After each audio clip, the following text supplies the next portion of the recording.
Dalam kondisi yang demikian bisa-bisa hukuman mati. Tapi kita akan lihat dulu bagaimana hasil penyelidikan ini. Ya.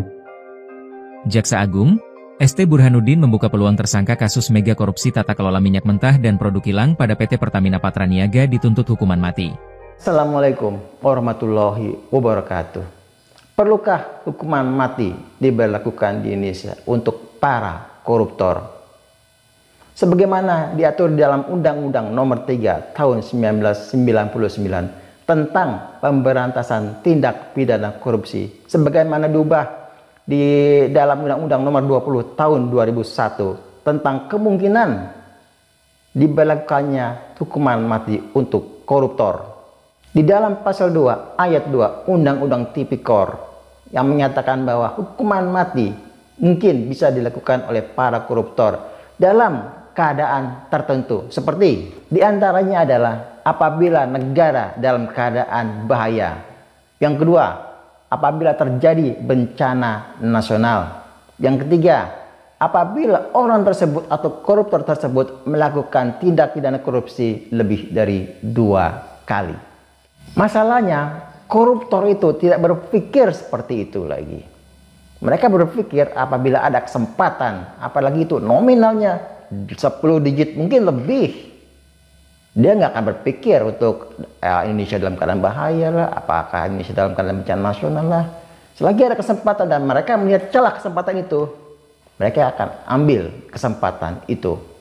Mungkin saja hukuman mati ini akan memberikan efek jerah untuk para koruptor dan para calon koruptor.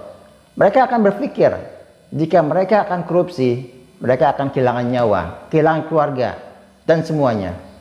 Mungkin itu yang penting diberlakukannya hukuman mati untuk para koruptor. Korupsi ini akan menghambat investasi dalam negeri ataupun investasi luar negeri. Karena pasti akan ada biaya tambahan akibat praktik korupsi ini. Dana yang seharusnya digunakan untuk kepentingan masyarakat seperti pendidikan, kesehatan, ataupun transportasi umum dikorupsi. Semuanya habis. Akibatnya apa? Kualitas pelayanan publik akan menurun, dan itu pasti menurun. Dan masyarakat tidak mendapatkan hak-hak mereka secara optimal. Lagi-lagi, hukuman mati ini dianggap sebagai melanggar hak asasi manusia. Tapi apakah para koruptor itu berpikir saat mereka korupsi triliunan, apakah mereka berpikir tentang masyarakat?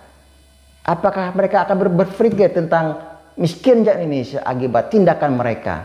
Investasi hilang, keadaan Indonesia semakin parah akibat tindakan yang mereka lakukan.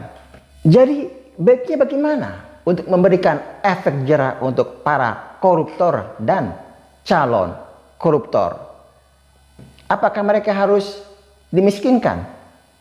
Apakah mereka harus dihukum lebih dari 20 tahun penjara agar memberikan efek jerah untuk mereka? Komen di bawah. Salam.